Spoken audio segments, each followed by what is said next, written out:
Que la paix de Dieu soit avec vous, Jésus-Christ ou rien. Nous proclamons les Proverbes 11, versets 24-25. Tel qui donne libéralement devient plus riche, et tel qui épargne à l'excès ne fait que s'appauvrir. L'âme bienfaisante sera rassasiée, et celui qui arrose sera lui-même arrosé. Que la paix de Dieu soit avec vous. Nous allons avancer avec les Galates. Et aujourd'hui, nous prenons Galates, nous avançons, Galates 6, à partir du verset 6 à 10.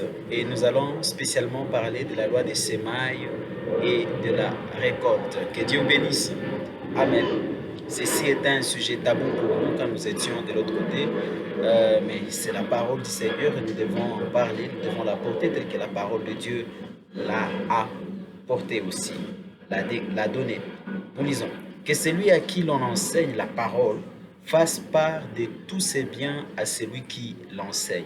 Ici, on parle de celui qui est enseigné et de celui qui enseigne. On dit que celui qui est enseigné fasse part de tous ses biens à celui qui l'enseigne. Ne vous y trompez pas, on ne se moque pas de Dieu. Ce qu'un homme aura semé, il le moissonnera aussi. Ici, Paul énonce une loi, la loi des semailles et de la récolte. Ce qu'un homme aura semé, il le moissonnera aussi. Tout ce qu'on sème, on les récolte. Celui qui sème pour sa chair moissonnera de la chair la corruption. Mais celui qui sème pour l'esprit moissonnera de l'esprit la vie éternelle. Et qu'est-ce que s'aimer? Ne nous laissons pas de faire le bien. Vous allez voir que s'aimer, ça va nous donner. Ne nous laissons pas de faire le bien, car nous moissonnerons au temps convenable. Nous moissonnerons au temps convenable. S'aimons maintenant, ne nous laissons pas de donner, de faire le bien, et au temps convenable nous moissonnerons, si nous ne nous relâchons pas, Ainsi donc, pendant que nous en avons l'occasion, pratiquons le bien envers tous, et surtout envers le frère en la foi. Amen. Premièrement, il a parlé d'abord de donner aux serviteurs de Dieu, aux enseignants, à ceux qui nous enseignent la parole de Dieu. Deuxièmement, il parle de donner aux frères en la foi d'abord. Parce que quand nous sèmons, tout dépend de la terre dans laquelle nous sèmons si nous voulons une bonne récolte, un bon rendement. Amen. L'argent est tabou dans beaucoup d'endroits, mais dis-moi, nous voyons que Paul en a parlé et il y a même tout un chapitre. 2 Corinthiens chapitre 8. 2 Corinthiens chapitre 8, versets 1 à 5, 7 à 9. 2 Corinthiens chapitre 8 parle totalement de l'argent. 2 Corinthiens chapitre 8 et chapitre 9. Vous imaginez, c'est l'apôtre Paul et pourtant.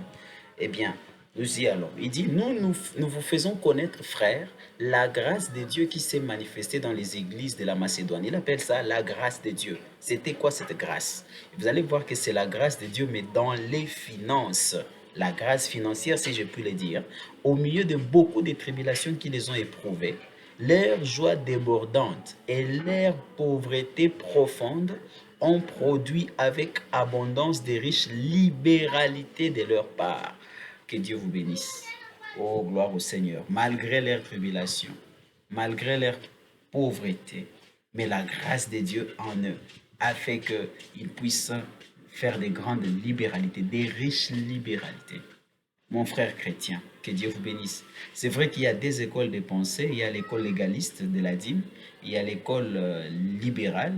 Et cette école libérale, c'est en soi pas la dîme, effectivement, pas de problème, mais c'est une école où il y a les gens sont pingres, ils ne donnent pas.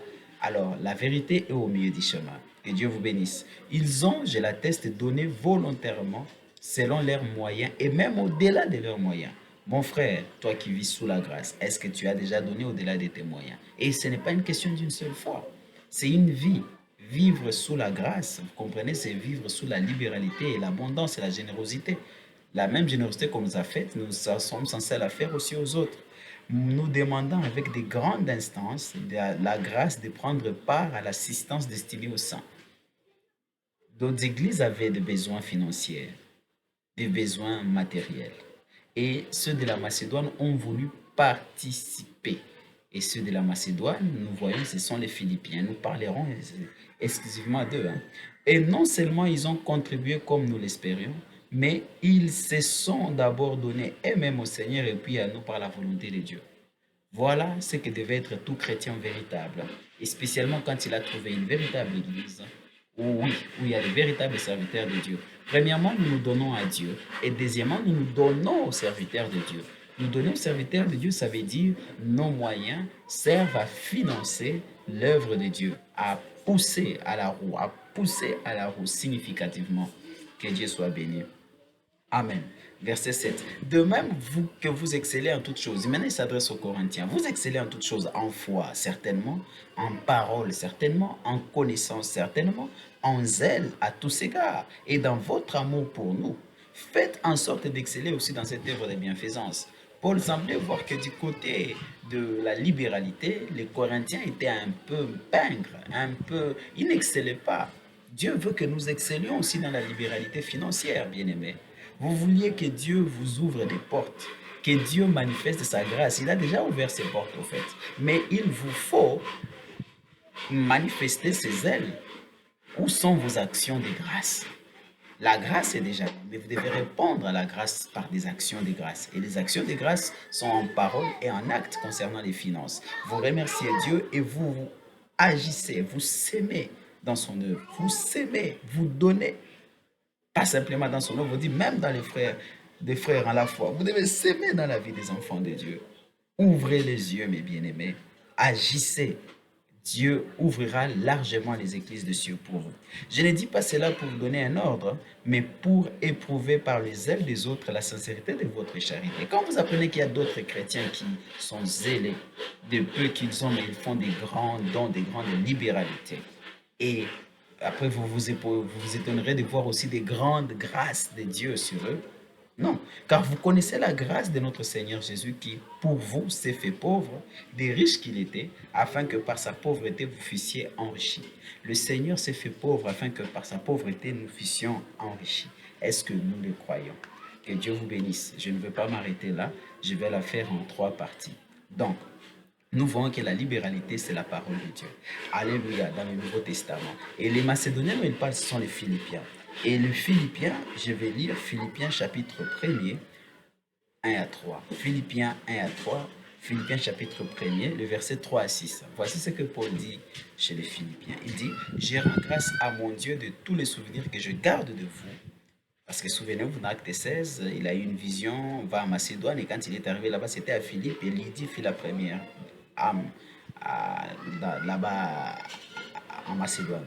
Je rends grâce à mon Dieu de tous les souvenirs que je garde de vous, ne cessant dans toutes mes prières pour vous tous, de manifester ma joie au sujet de la part que vous prenez à l'Évangile, depuis le premier jour jusqu'à maintenant. Amen. Il prenait part à l'Évangile. Gloire au Seigneur. Qu'est-ce que cela veut dire? Il soutenait l'Évangile. Il soutenait le ministère. Il poussait à la roue. Que Dieu soit béni. Je suis persuadé que celui qui a commencé en vous cette bonne œuvre la rendra parfaite pour le jour de Jésus-Christ. Amen. La suite au prochain numéro. Que Dieu vous bénisse richement.